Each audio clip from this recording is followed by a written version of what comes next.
तो फ्रेंड्स आज की वीडियो में हम लोग पढ़ेंगे पासा और डाइस। ये एक रीजनिंग का पार्ट है, बहुत ही इम्पोर्टेंट है ये रीजनिंग का पार्ट। बहुत ही सवाल आ जाते हैं इससे, तो हम चलते हैं बिना देर किए। और आपको और भी रीजनिंग की वीडियो चाहिए तो चैनल को सब्सक्राइब कीजिए। रीजनिंग की वीडियो बहुत कम ही अपलोड होती हैं। तो सबसे पहले पासा को दो प्रकार से हम लोग बना सकते हैं। एक ऐसे करके, आप लोग किसी प्रकार से बना सकते हैं जैसे सुविधा हो, और एक ऐसे करके। हो गया। सबसे पहले जब भी पासा का सवाल दिया रहेगा दो पासाएँ दिए रहेंगे या इससे ज़्यादा, इससे कम नहीं दिए रहेंगी। तो हम लोग एग्जाम्पल जैसे लेते हैं, एक अगर सबसे सिंपल से हम लोग कठिन की ओर बढ़ेंगे। ऐसे दिए रहेंगे, यहाँ अंक की जगह कुछ भी डिजाइन कुछ भी हो सकता है। तो देखिए सबसे पहले हम ढूंढेंगे वह 6 आकृतियाँ जो इन पासाओं में हम लोग को दिख रही हैं। पहला 1 है, 2 है, 3 है, 4 है, 5 नहीं है, 6 है। तब पर भी 5 लेते हैं। क्रम से जो अंक चलेंगे वो दिया रहता है। अगर आकृतियाँ इन जगह दी रहती हैं इन सब के अंक की जगह, तो हमें 3 पासाएँ दिए रहते हैं। तो देखिए, तो दोनों पासाओं सबसे पहले हम ढूंढते हैं कामन अंक। कामन अंक ढूंढेंगे कि दोनों पासाओं कामन अंक क्या है जो दोनों पासाओं में हो। तो 3, जैसा कि आप देख रहे हैं कि 3 दोनों पासाओं में है, तो 3 फिर बराबर, ये बराबर लिखेंगे ज़रूर। तो बराबर से आपका तात्पर्य होता है विपरीत।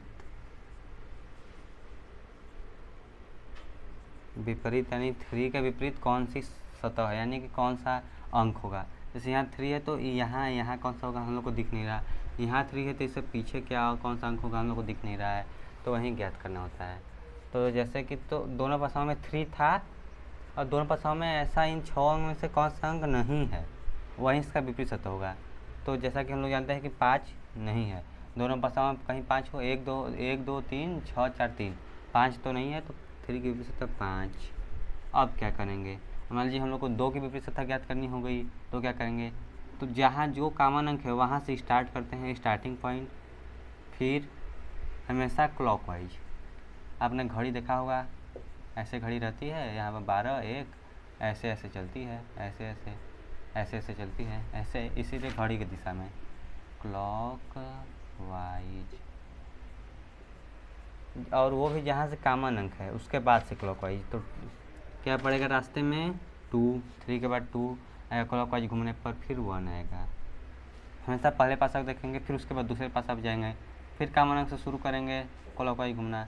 तो 3 के बाद 6, फिर 6 के बाद 4। तो देखिए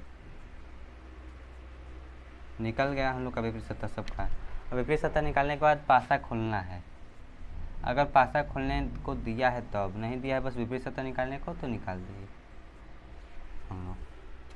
पासा खोलने के लिए सबसे पहले एक ऐसी आकृति ड्रा करनी होती है, बीच में 4 बॉक्स, इधर 2 बॉक्स। ये भी 4 बॉक्स का नियम है बीच में, कि ऊपर बस 1 बॉक्स होना चाहिए, नीचे 2 बॉक्स और बीच में ऐसे। देख लीजिए। अब देखिए कि सबसे पहले इस बीच वाले बॉक्स को भरते हैं। इस बीच वाले बॉक्स को भरने के लिए सबसे पहले हम लोग पहले पासा को देखते हैं। तो पहले पासा में सबसे बीच यानी सबसे फेस पर कौन सा अंक है, 2 जो कि हम लोग का फेस पर, ये 2 है ना, ये फेस पर है, सबसे फेस पर, और इसमें 3। तो हम आगे पहले पासा वाले को ही भरते हैं, हमेशा पहले पासा को। 2 फेस पर है तो 2, फिर 2 के ऊपर क्या है 1, तो 1, 2 के बगल में क्या है 3, तो 3 लिख देंगे।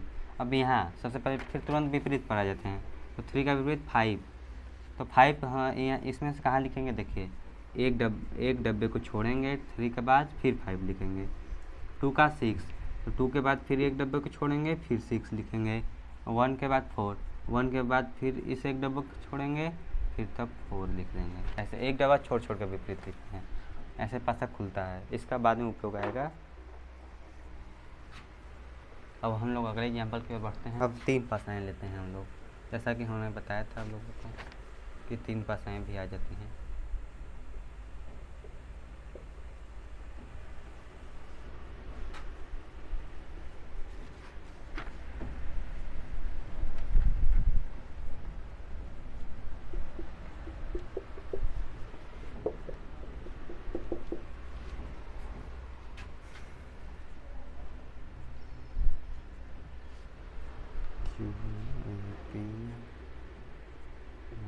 पी बी, ये पी है, सी ए और क्यू। देखिए इसमें अंक नहीं है, तो मैंने कहा था अंक नहीं रहेंगे या कोई आकृति अल्फ़ाबेट रहेंगे तो 3 पासाएँ दी रहेंगी हमेशा। क्यों? क्योंकि हम लोग को जो 6 आकृतियाँ ज्ञात करनी होती है इसके लिए। तो पहले वाले में कौन सी आकृति है? ए क्यू है और पी है, ये क्यू है। और उसके बाद दूसरे पासा में पी है, तो पी हम लोग लिख लिया, जो एक बार लिख लेंगे फिर उसको नहीं लिखेंगे। आर हम लोग नहीं लिखा है तो आर लिखेंगे। बी भी नहीं लिखा है तो बी भी लिख लेंगे। उसमें ए लिख लिया है, क्यू लिख लिया, सी नहीं लिखा है तो सी हो गया। इसको क्रम से फिर कर लेते हैं, A B C P Q R. 6 आकृतियाँ हम लोग को मिल गई, बस अब हो गया पासा। देखिए इनमें से हम कोई 2 पासाएँ चुनते हैं। जो हमने पहला और दूसरा चुन लिया, कोई 2 पासाएँ चुनेंगे हम लोग, तो उसमें क्या देखेंगे? हमने सब क्या बताया था पहले एग्जाम्पल में कि कौन सा अंक कॉमन है। तो कॉमन है पी के अलावा और कोई कॉमन नहीं है, तो पी बराबर एंड पी की विपरीतता क्या होगी?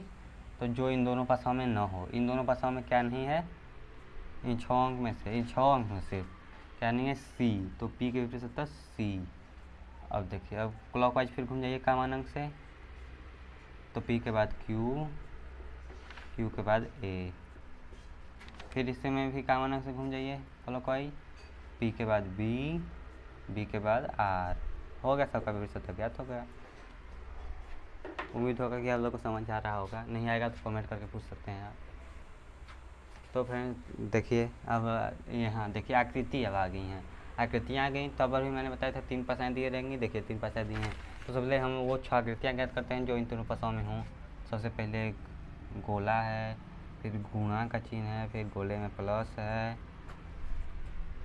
इसको हम थोड़ा ऐसे, ये ऐसा चिन्ह है वो। फिर गोला है तो गोला हमने लिख लिया तो नहीं, त्रिभुज, फिर ये वाला चिन्ह। फिर क्या है? त्रिभुज लिख लिया है, स्क्वायर नहीं लिखा है, हो गया। गुणा भी लिख लिया है। 6 अंक हो गए, 6 आकृतियाँ हो गई। सबसे पहले यही काम होता है हम लोग का। फिर उसके बाद क्या होता है? कोई 2 पासा हम लोग चुनेंगे, पहला दूसरा ही चुनिए मान लीजिए, और देखेंगे उनमें से कौन सा अंक कॉमन है। तो देख सकते हैं दोनों में गोला है और कोई अंक उसका अलग गोला। तो गोला के विपरीत क्या होगा? जो इन दोनों में न हो, इन 6 आकृतियाँ में से इन दोनों में क्या नहीं है? स्क्वायर। तो जितना जल्दी करेंगे उतना जल्दी सही रहेगा। गोला का स्क्वायर हो गया। अब क्या करेंगे? क्लॉकवाइज है, क्लॉकवाइज घूम जाएंगे। क्लॉकवाइज घूमें तो गोला के बाद गुणा के बाद प्लस, इसमें गोला के बाद ये, उसके बाद त्रिभुज। हो गया रिश्ता सबका ज्ञात। बस ऐसे ही होता है।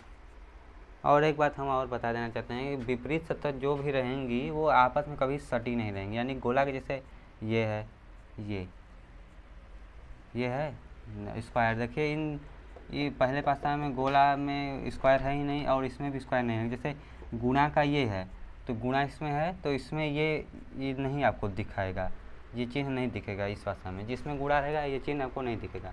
जो विपरीत रहेंगे जिससे वो चिन्ह नहीं दिखेगा आपको उसी भाषा में।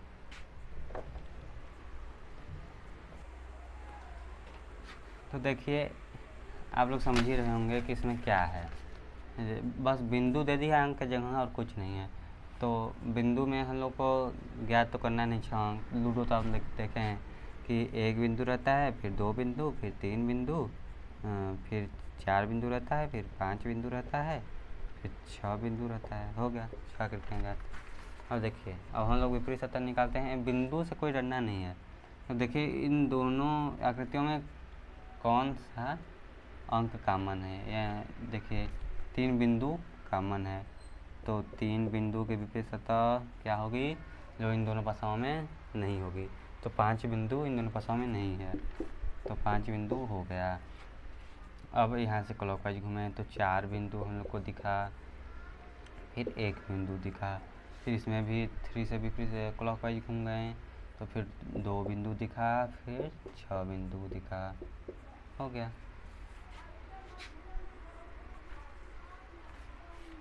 बस। तो देखिए तो जब भी अगर आपको क्वेश्चन मार्क की जगह कोई अंक ज्ञात करने को दे तो हमेशा आपको 3 भाषाएँ या उससे ज़्यादा भाषाएँ देंगे दिए रहेंगी, क्योंकि हम लोग को 6 आकृतियाँ प्राप्त करनी होती है। तो 6 आकृतियाँ प्राप्त करते हैं। एक है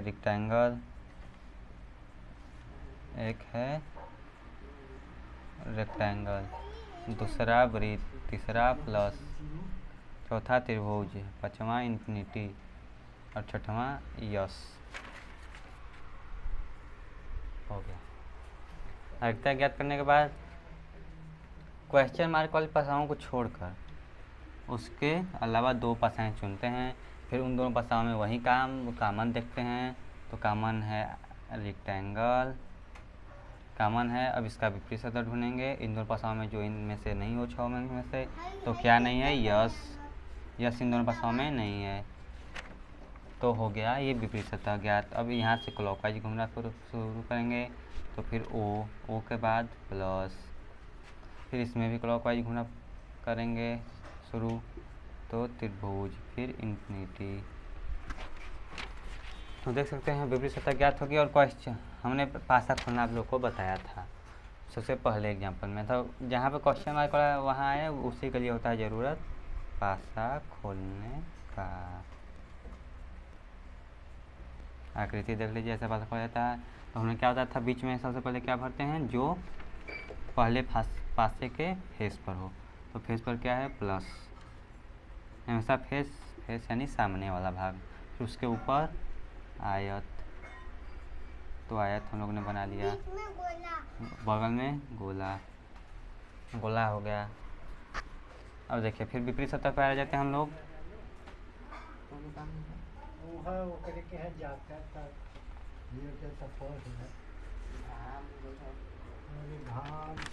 रेक्टेंगल का विपरीत सतह देखते हैं हम लोग की है यस। तो यस को एक खाना छोड़कर यस लिख देंगे। फिर ओ का त्रिभुज, तो ओ के फिर एक खाना छोड़कर त्रिभुज। फिर प्लस का इन्फिनिटी, तो प्लस के बाद एक खाना छोड़कर इन्फिनिटी। हो गया। अब क्या करेंगे क्वेश्चन मार्क ज्ञात करने के लिए? तो सबसे पहले हम लोग ऐसे बायां हाथ, हमेशा बायां हाथ उपयोग करेंगे। देख सकते हैं ये बायां हाथ है। बायां हाथ को ऐसे देख लीजिए, ऐसे ये भी 90 अंश और ये भी 90 अंश, ये खड़ी होनी चाहिए बीच वाली उंगली, और ये भी 90 अंश। ऐसे हमेशा बायां हाथ से। ये इसको फ्लेमिंग के बायां हाथ का नियम कहते हैं। ये नहीं कि दाएं हाथ से बना ले तो नहीं होगा ज्ञात, बायां हाथ से। और फिर ऐसे कर लेंगे, ऐसे ज्ञात कर लेंगे। बाद ये ऐसे, ये जो नीचे सबसे उंगली थी बीच वाले को फेस पर रखेंगे, बीच वाली उंगली को। फिर ऊपर की ओर हमको पता चला है कि जस्ट ऊपर यस है, और जस्ट बगल में अंगूठे की तरफ क्या है? वो त्रिभुज है। और हम लोग कहाँ का रखा है अपना उंगली? तो रख दिया है क्वेश्चन मार्क पर ही। तो क्वेश्चन मार्क पर रख दिया है तो हम लोग को ये पता नहीं कहाँ रखें। इस उंगली को, बीच वाली उंगली को कहाँ रखें इसमें, ये जो पासा खुला है, कि हम लोग के इसके ऊपर वाली उंगली की तरफ यस है और अंगूठे की तरफ त्रिभुज है। तो जैसे कि हम यहाँ मान लीजिए प्लस पर रखते हैं। तो देखिए, तो ऊपर वाली उंगली की तरफ क्या आ रहा है हम लोग के? डब्बा, और बगल में क्या आ रहा है? गोला। तो एक बात हम और बता देना चाहते हैं आप लोगों को कि इस डब्बे को जहाँ तक स्थान मिलेगा जाने का वहाँ तक जाएगा, जहाँ तक दीवार मिलेगी। उसके बाद जाएगा तो दीवार नहीं मिलेगी, गिर जाएगी। इधर भी आ सकता है, आप लोग जैसा जानते हैं, यहाँ आ गया। और इस त्रिभुज को यहाँ तक आने का स्थान मिलेगा दीवार के द्वारा। इस गोले को भी यहाँ तक आने का स्थान मिलेगा। यस को दीवार के सहारे यहाँ तक, इसके दीवार के सहारे। लेकिन ये इन्फिनिटी का इधर नहीं जाएगा, न इधर जाएगा इन्फिनिटी का, न इधर। उसको दीवार मिलेगा, देखिए उसको दीवार, क्योंकि उसको दीवार नहीं मिला। ऐसे जाएगा, यहाँ पर दीवार है नहीं तो नहीं जा पाएगा। तो ये क्या करेगा? ये सभी कोनों पे जाएगा, ऐसे और ऐसे। बस यहीं जा सकता है और कोई नहीं जा सकता है, सभी कोनों पर। तो अब देखिए क्वेश्चन मार्क को रखा था। मान लीजिए प्लस पे रखे हैं हम लोग, तब पर भी किसी भी तरह खसकाएंगे तो हम ऊपर यश और ये नीचे मतलब बगल में त्रिभुज आएगा। लेकिन देखिए इस हाथ को आप जितना जितना 360 पर घुमा सकते हैं 360 पर घुमाएंगे।